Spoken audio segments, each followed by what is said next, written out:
हर महादेव दोस्तों, कैसे हैं आप लोग। आखिर वो कौन सी जगह है जहां पर कल्कि भगवान ने खुद को छुपा लिया है। आखिर कल्कि भगवान ने ऐसा कौन सा वेश बना लिया है कि उन्हें कोई पहचान ही नहीं पा रहा है। कहीं ऐसा तो नहीं कि कल्कि हमारे सबके सामने होते हुए भी हम कल्कि भगवान को नहीं पहचान पा रहे हैं। आपने देखा होगा पिक्चर्स में दिखाते हैं कि हीरो अगर विलन के एरिया में जाता है तो वो अपना वेश बदल लेता है, और जब वेश बदल लेता है तो उसको विलन जो है वो पहचान नहीं पाता। कहीं ऐसा ही तो कुछ कल्कि अवतार नहीं कर रहे हैं। आज हम इस पर बात करेंगे और कुछ बातें हम आपको धर्मशास्त्र से भी दिखाएंगे, क्योंकि हमारे सारे धर्मशास्त्रों में लिखा है कि कल्कि भगवान गुप्त तरीके से कार्य करते हैं। केवल कल्कि भगवान ही नहीं, जितने भी अवतार हुए हैं ये दुनिया में बड़े गुप्त तरीके से रहते हैं ताकि इन्हें कोई पहचान ना पाए, और गुप्त तरीके से रहकर संसार में रहते हुए ये सारी धर्म की स्थापना कर जाते हैं, धरती पर बदलाव कर जाते हैं और कोई इन्हें पहचान भी नहीं पाता। बहुत ही कम लोग भगवान के इस मानव शरीर को पहचान पाते हैं, क्योंकि हमारे ग्रंथ में भी लिखा है, निर्गुण रूप सुलभ अति सोई और सगुण रूप जाने नहीं कोई, और सुगम अगम नाना चरित्र सुर नर मुनि भ्रम होई। Let me explain. कह रहे हैं निर्गुण रूप सुलभ अति सोई। भगवान निराकार है ये तो सब जानते हैं, बड़ी आसानी से वो मिल भी जाता है अगर खोज करो तो। निर्गुण रूप सुलभ अति सोई, सगुण रूप जाने नहीं कोई, यानी जब भगवान सगुण रूप में यानी मानव रूप में आते तो उसे कोई नहीं जान पाता। सुगम अगम नाना चरित्र, यानी अनेक प्रकार के वो अपने ऐसे चरित्र बना लेते हैं कि लोग कहते हैं अरे ये कल्कि कैसे हो सकता है। सुर नर मुनि भ्रम होई, तो सुर नर मुनि, बड़े बड़े मुनि ऋषि भी कल्कि भगवान को नहीं पहचान पाएंगे। क्यों ऐसा वो क्या करते हैं वो आज आपको बताता हूं कि आखिर कल्कि भगवान कर क्या रहे। हो सकता है अब मान लीजिए आप कल्कि भगवान को ढूंढने निकले, तो कल्कि भगवान को ढूंढने के लिए आप कहां जाएंगे? जहां कथाएं चल रही हैं बड़ी बड़ी वहां जाएंगे। कुछ लोग बड़े बड़े बाबाओं को पकड़ रहे हैं आजकल की कहीं ये तो कल्कि भगवान नहीं है, कहीं ये तो कल्कि भगवान नहीं है, कहीं ये तो हमें सतयुग में नहीं ले जाएगा, कहीं ये कोई मंदिरों में कल्कि भगवान को ढूंढ रहा है, कोई कहीं पर मतलब सारी जगहें ऐसी हैं जो बिल्कुल प्योर पवित्र जगह हैं, वहां पर कल्कि भगवान को ढूंढना चाह रहा है। अब मान लीजिए कल्कि भगवान किसी बार के अंदर बैठे हो, और मेरा अनुभव है जब बोला गया अंतिम चरण में कल्कि भगवान आएंगे, तो भाई अंतिम चरण में जब वो आएंगे तो इस टाइम तो जनरेशन, हमारी युवा जनरेशन कैसी कैसी आपको पता ही है, तो ऑब्वियसली वो भी युवा ही होंगे, तो वो भी वो सारे कार्य करते होंगे। तो अगर कल्कि भगवान, मैंने क्या बोला, सुगम अगम नाना चरित्र सुर नर मुनि भ्रम होई, उनके अनेक तरह के चरित्र देखकर सब भ्रमित हो जाएंगे कि ये कल्कि नहीं हो सकते। तो माइट भी, ये भी पॉसिबल हो सकता है कि कल्कि अवतार आज की जनरेशन में है, तो क्या पता कल्कि अवतार कुछ ऐसा रूप बनाए हुए हैं। मान लीजिए कहीं बैठे हैं किसी के सामने, बिल्कुल कानों में कुंडल डालकर बढ़िया रॉक वाले बाल बनाकर और घूम रहे हैं, ताकि क्योंकि मुझे कोई पहचान ना पाए। भाई कार्य करना है तो संसार में तो रहना ही पड़ेगा। अब संसार में जब रह रहे हैं तो वेश तो बदलना पड़ेगा। अब आप कहेंगे अरे भैया हमारे कल्कि भगवान के लिए ये कह दिया कि बियर पी रहे होंगे। ओ भैया मुझे पता है, तो कई बाबा भी ऐसे देखे मैंने जो ना बियर पीते ना कुछ करते, लोगों का नशा छुड़वा रहे थे और हमारी माँ बहनों के साथ गलत गलत काम कर रहे थे। तो केवल इन्हीं चीजों को करने से कोई गलत नहीं हो जाता मेरे भाई। सुगम अगम नाना चरित्र सुर नर मुनि भ्रम होई, कल्कि अवतार कुछ ऐसे चरित्र बना लेंगे अपना कलयुग में कि बड़े बड़े ऋषि मुनि भी उन्हें नहीं पकड़ पाएंगे। ऐसे ही कबीर शब्दावली में भी बोला है, कामिनी रूप में सकल कबीरा मृगा चरिंदा होई, और बड़े बड़े ऋषि मुनि वर ठापे पकड़ सके नहीं कोई, कबीरा तेरो घर कंदरा में।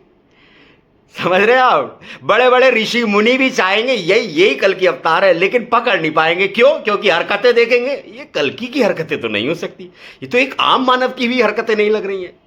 तो भगवान जब आते हैं तो कुछ इस तरीके से छुपते हैं, जैसे कृष्ण भगवान ने कहा गीता में, मैं अपनी योग माया से छुप जाता हूं। योग माया क्या है? यही उनकी योग माया है कि वो बाहर से वेश बना लेंगे ऐसा उल्टा सीधा एक लफंगे लड़के वाला, और अंदर से वो पवित्र होंगे।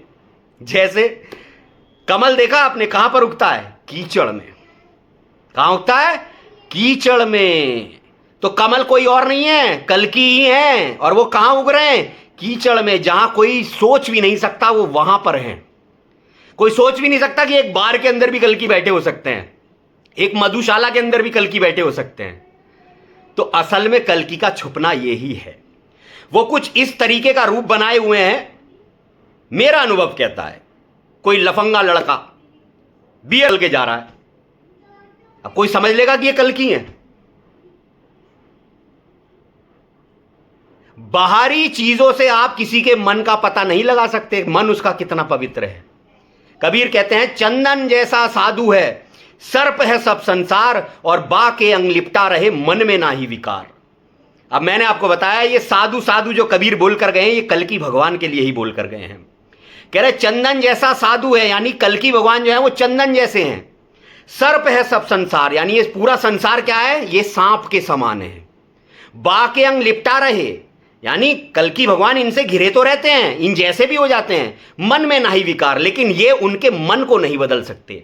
चंदन के पेड़ पर कितने ही सांप लिपटे रहते हैं, लेकिन चंदन की खुशबू को खत्म नहीं कर सकते। तो कलयुग है तो माइट भी कल्कि अवतार तामसी होगा। तामसी मतलब बाहर से सबको तामसी दिखेगा, लेकिन अंदर से वो बिल्कुल प्योर होगा। तो रहना संसार में ही और छुप कर रहना है, तो वेश तो बदलना पड़ेगा ना। क्योंकि कल्कि अवतार ऐसे तो होंगे नहीं जैसे आजकल के लोग बनकर बैठ रहे हैं साधु। हम तो ना शराब पीते हैं ना बीड़ी पीते हैं, और आजकल की जनरेशन को और डांट देते हैं। आजकल की जनरेशन उल्टे सीधे काम करती है, लिविंग में रहती है, शराब पीती है, सिगरेट पीती है, और खुद देख लो कौन कौन से केसों में ये वहां पर बंद है, जेलों में।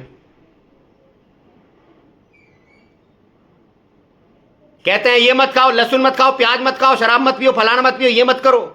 अरे कबीर कहते हैं, विषय त्याग बैराग है, समता कहिए ज्ञान, और सुखदाई सब जीव सो यही भक्ति प्रमाण। कबीर कह रहे हैं ज्ञान तो ये कहता है सारे विषयों को त्याग दो, भैया ये मत खाओ, लहसुन मत खाओ, प्याज मत खाओ, ये मत खाओ, ये मत खाओ। विषय त्याग बैराग है, समता कहिए ज्ञान, यानी ज्ञान तो ये कह रहा है कि विषयों को त्याग दो, तब तुम्हें परमात्मा मिलेगा। लेकिन मैं कह रहा हूं विषय त्याग बैराग है, समता कहिए ज्ञान, सुखदाई सब जीव सो। अब कबीर क्या कह रहे हैं? सुखदाई सब जीव सो यही भक्ति प्रमाण। कबीर कह रहे हैं भगवान को पाने के लिए कुछ छोड़ने की जरूरत नहीं है, बस सब जीवों पर दया करो, सबको सुख दो, तो तुम भक्त हो। लोगों ने आज भक्ति की परिभाषा ही बदल दी है। अब ये कहते हैं हमारे धर्मशास्त्रों में लिखा है शराब पीना गलत है, ये करना गलत है, ये करना गलत है। अरे धर्मशास्त्रों में तो बलात्कार का केस लगना भी गलत है, धर्मशास्त्रों में तो ये धन इकट्ठा करना भी गलत है, धर्मशास्त्रों में तो ये लालच कर करके सरकारों की मदद करना, वोट बैंक भरना भी तो गलत है, धर्मशास्त्रों में गरीबों को भ्रमित करना भी तो गलत है। बस एक युवा बच्चों की ये गलती पकड़ ली। तो कल्कि भगवान गुप्त तरीके से जो कार्य कर रहे हैं, वो गुप्त तरीका यही है कि वेश कुछ ऐसा बना रखा है कि कोई पहचान ही ना पाए, और इजीली घूम रहे, हर जगह हैं, इजीली चल रहे होंगे, पहचान ही नहीं पाएगा कोई। क्योंकि आज के टाइम पे तो अगर जिसके हाथ में बियर की बोतल देख ली वो वैसे ही आध्यात्मिक नहीं है, सबसे बेकार है, वो तो भगवान से कोसों दूर है। जिसके हाथ में सिगरेट देख ली वो तो भगवान से कोसों दूर है, सब ये मान लेते हैं। और जिसने भगवा कपड़े पहन रखे हैं, तिलक लगा रखा है, उसको सब कहते हैं भाई हाँ यही साधु है, यही संत है। और कबीर कह गए हैं तन को जोगी सब करे, मन को बिरला कोई। अब ये बिरला कौन, कोई कौन? फिर कल्कि। कह रहे इस दुनिया में तुम्हें तन को रंगने वाले साधु बहुत सारे मिलेंगे जिन्होंने भगवा कपड़े पहन लिए। तन को जोगी सब करें, मन को बिरला कोई, कि तन को रंगने वाले साधु तो अनेक मिलेंगे, लेकिन मन को रंगने वाला कोई एक होगा, क्योंकि कल्कि कौन है? एक ही तो है। तन को जोगी सब करे, मन को बिरला कोय, और सहज सब विधि पाइए, जो मन जोगी हुए। और जिसने अपने मन को वश में कर लिया, अपने मन को जोगी बना लिया, उसके लिए कुछ भी असाध्य नहीं है। वो सारी कठिनाइयों को क्षण में दूर कर सकता है। अब आज पीछे कोरोना आया, सब कुछ आया, क्यों? ये तन को रंगने वाले सारे जोगी अंदर बैठ गए, तब इनके चमत्कार कहां गए? क्योंकि तन रंग रंगा था, मन नहीं रंगा था। लेकिन कल्कि का तन नहीं रंगा होगा, तन ऐसा दिखेगा अरे लफंगा लड़का है कोई, और मन से पूरा भगवान से डायरेक्ट कनेक्शन। तो उम्मीद है मेरी बात आपको समझ में आई होगी। ये मेरा अनुभव है भाई। कल्कि भगवान गुप्त रूप से कार्य कर रहे हैं। अगर डिटेल से आपको जानना है, सारे धर्म शास्त्रों से प्रमाण देखने, प्रूफ देखने हैं, तो डिस्क्रिप्शन में मैं एक वीडियो डाल रहा हूं, उसको जाकर देख लो, आपको पता लग जाएगा कल्कि भगवान गुप्त रूप से कार्य करते हैं, या कोई भी अवतार गुप्त रूप से कार्य करता है। अब जाते जाते एक प्रमाण आपको दिखाते, एक प्रूफ दिखाते हैं। भैया आजकल ये बड़ा चल रहा है कि कल्कि अवतार संबल में आएंगे, संबल में आएंगे। कोई उड़ीसा का संबल बता रहा है, कोई मुरादाबाद के संबल पे अपना गढ़ बनाकर बैठा है, यूपी के संबल में। तो देख लेते हैं आखिर ये संबल है कहां, देख लेते हैं। मैंने आपको बताया कल्कि गुप्त है, ठीक है, तो देख लेते हैं। ये श्रीमद देवी भागवत टीका शालिग्राम है, बंबई प्रेस। इसका पेज नंबर 1185 में आपके साथ शेयर कर रहा हूं। इस पे लिखा है, गंगा, स्क्रीन पर चल रहा आपकी, गंगा के तट पे अहे संबल नामक ग्राम और तहां विष्णु यश विप्रेक हुई अतिमत धाम, कि गंगा के तट पर एक संबल नाम का गांव होगा, वहां पर कल्कि भगवान का जन्म होगा। अब लोगों ने ये लाइन पढ़ी और सीधे भाग गए, ओए चलो बे, चलो चलो चलो, फटाफट संबल ढूंढने निकलते। गंगा के किनारे पे, गंगा के तट पे है, गंगा के तट के सारे संबल जो है वो छान मारे और कह रहे भाई यहीं कल्कि अवतार आएंगे, भाई यहीं बैठ जाओ, यहीं कल्कि अवतार आएंगे। आगे पढ़ा नहीं, आगे क्या लिखा है इसमें, इसी बुक में आगे दिया है कि अब वो गंगा का तट क्या है, इसको देख लेते हैं। अब ये कह रहे हैं जो क्षेत्र गंगा के तट पर है, ये स्क्रीन पर चल रहा है आपकी, श्रीमद देवी भागवत है ये संबल, संबल जो कह रहे हैं हमारा संबल है, इस संबल को भी देख लो अब कहां है। कह रहे हैं जो क्षेत्र गंगा के तट पर है वह सिद्ध क्षेत्र है, यह सत्य बात ब्राह्मण, साधु, पुत्र, मित्र, शिष्य और नौकरों के कान में भी कह देनी चाहिए, क्योंकि जो ये जानता है उसको सबको बताना चाहिए। तभी तो भाई भी बता रहा आपको, यह गंगा तट धन्य, पवित्र, स्वर्गदायक, उत्तम, पुण्यदायक, रम्य, पवित्र करने वाला, धर्म बढ़ाने वाला और महर्षियों के पाप नाश करने वाला गुप्त स्थान है। यानी ये गंगा तट जो है सबसे श्रेष्ठ है, मुक्ति हो जाएगी पहुंचते ही, लेकिन ये क्या है, गुप्त है। गुप्त, गुप्त का मतलब क्या होता है, छुपा हुआ है। तो जब ये शास्त्र कह रहा है छुपा हुआ, तो तुम उसे कैसे ढूंढ लोगे भाई। जहां वो कल्कि रहता है ना, वहीं पर ये संबल है। कल्कि को ढूंढ लिया तो समझ लो संबल को ढूंढ लिया। संबल को ढूंढोगे तो कल्कि एक बार को नहीं मिलेंगे, लेकिन कल्कि को ढूंढोगे तो संबल जरूर मिल जाएगा। अब संबल ही क्यों बोला जाता है इस क्षेत्र को, भाई कल्कि भगवान कौन है, नारायण।